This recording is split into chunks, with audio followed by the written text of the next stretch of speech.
Samantala, sinimulan na rin po ng LTFRB ang pagdinig sa reklamo laban sa mga umano'y abusadong taxi driver. Kabilang na ang kaso ng taxi driver na nag-viral online dahil sa kanyang pananakot sa pasahero. May ulat on the spot si Maki Pulido. Maki?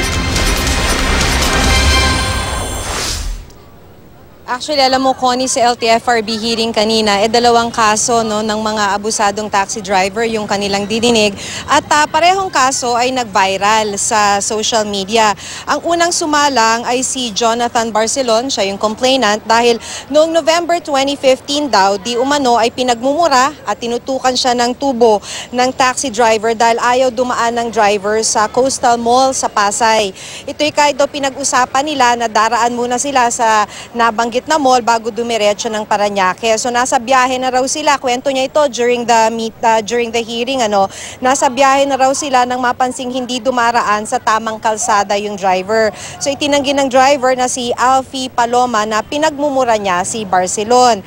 Sabi ni Paloma, wala rin naman daw kasing usapan na dadaan ng Coastal Mall. Pero bago yan, ito kasing nasa playback natin ngayon, Connie, siya yung pinaka-recent na nag-viral sa internet.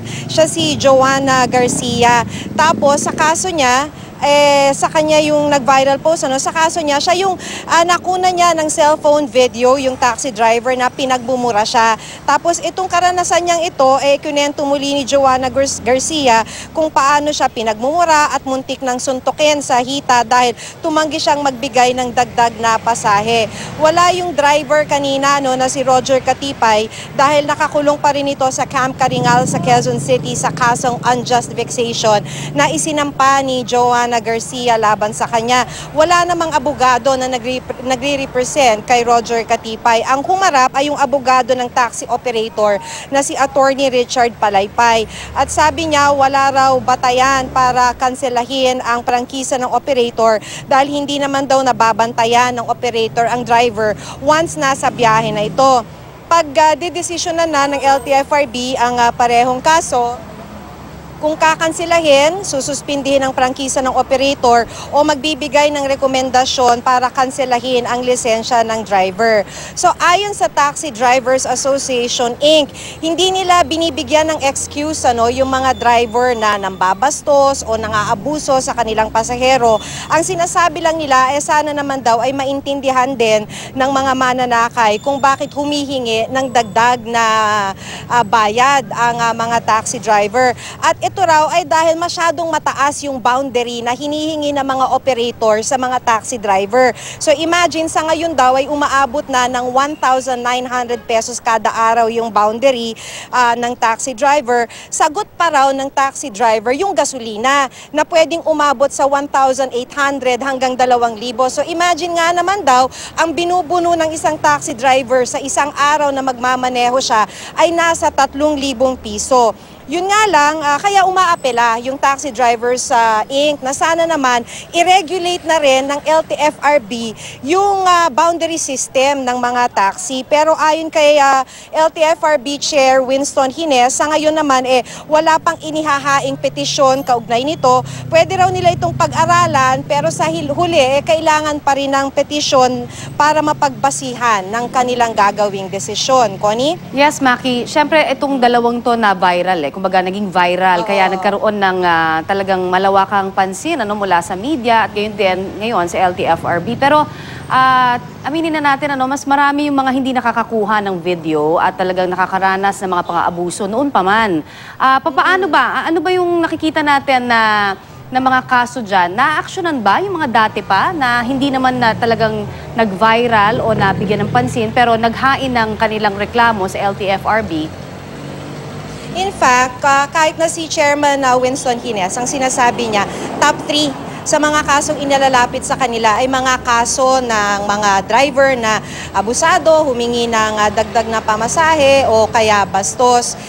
Ang siste kasi dito, Connie, kung halimbawa may ganitong kaso, kailangan din may magreklamo. Tama. So, kailangan may magpunta rin dito sa LTFRB kung ikaw ay binastos o kaya nakaranas ng kung anumang pang-aabuso, you have to go to the LTFRB para gawing formal yung iyong reklamo. Katulad halimbawa dito, kanina sa may hearing, ay dumating talaga yung mga complainant, si Joanna Garcia at saka si Jonathan Barcelon to pursue the case. At ito naman, either pagdidesisyonan na, katulad nung kay Garcia, o itong kay Barcelon, hinihingi pa kasi yung formal affidavit ng driver para sagutin yung akusasyon sa kanya. So, hindi rin naman kasi basta-basta na halimbawa, ikaw nakaranas ng ganong pambabastos, agad-agad na lang kakanselahin ng Of course. LTFRB halimbawa or recommend the cancellation of the license of the driver or suspend or cancel the franchise of the operator dahil, of course, sa lahat naman ng bagay, kailangan ay dumaan sa due process. Yes, Connie. that's true. Oo, Maki. Pero sa obserbasyon mo ba dyan, kasi marami rin kasi ako naririnig na marami naman talagang gusto magreklamo, nadidishearten lang daw sila dahil pagdating sa, halimbawa, sa tanggapan ng LTFRB, hindi nila alam kung saan ba yung talagang proper na opisina para doon, sino mag-a-assist, minsan wala pa daw. So ano ba yung nakikita natin dyan na proseso para at least malaman lang din ng publiko, paano nga ba talaga kapag ikaw ay magko-complain at gusto mong ituloy-tuloy, hindi ba? So, actually, kapapasok mo pa lamang, ito bago lang to na napansin ko. Kapapasok lang dito ay meron ng parang desk. Ito yung public assistance desk. Nasa tabihan ng security guard sa gate na nasa may kahabaan ng East Avenue dito sa Quezon City.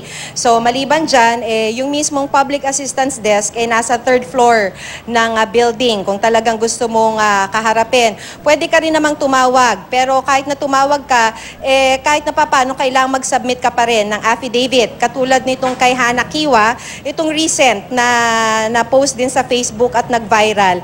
Katulad halimbawa nung sa kanya na ang promise na lamang niya sa LTFRB ay magsasubmit siya ng affidavit. So, kailangan lang dumaan sa konting proseso. Meron namang help desk, meron ding public assistance.